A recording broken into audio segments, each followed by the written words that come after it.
Hi guys, in this video we're going to learn how to factor using the difference of perfect squares. Let's take a look at this example. We have x squared minus 9. We know that x squared is x times x. And we know that 9 is 3 times 3. Last lesson we learned how to factor an expression using GCF, or the greatest common factor. But if I look at this expression, we have no common factors between x squared and 9, which means we're not going to be able to use GCF. So how can we factor such an expression? If we look at this expression, we'll see that x squared is a perfect square for x, and 9 is a perfect square for 3.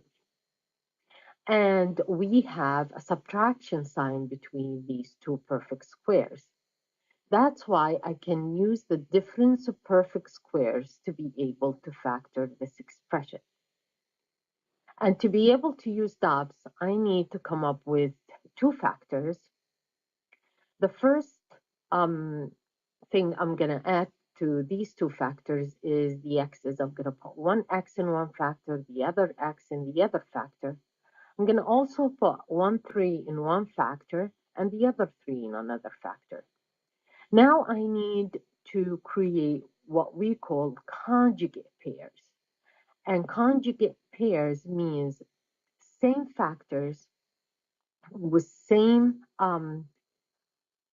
expressions inside. The only difference is one of the factors is going to have a plus sign and the other is going to have a minus sign.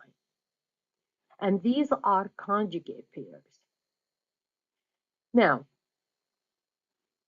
at the beginning of the year, we learned how to multiply binomials.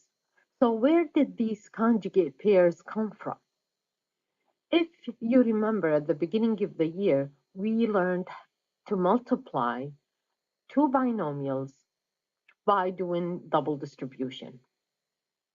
So we were able to multiply x times x to get x squared, and x times -3 to get -3x, and then 3 times x to get 3x, and 3 times -3 to get -9. And then if you look at this expression, you'll see that -3 and -3x and 3x are like terms, and they cancel each other because 3x minus 3x is 0. So I end up with x squared minus 9. So that verifies to us where the conjugate pairs came from.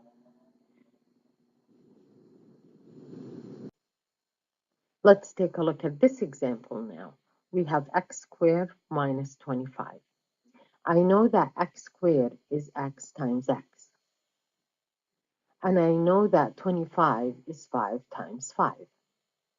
So looking at these two terms, I see no common factor between them. That's why I'm not going to be able to use GCF to factor this expression.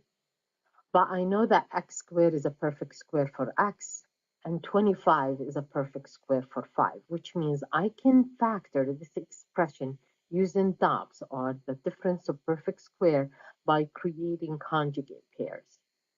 I'm going to have one of the x's in one factor, the other x in the other factor, and I'm going to have one of the 5's in one factor, the other 5 in the other factor. All I need to do now is to create conjugate pairs by having a plus sign and a minus sign, plus sign in one factor and a minus sign in the other factor.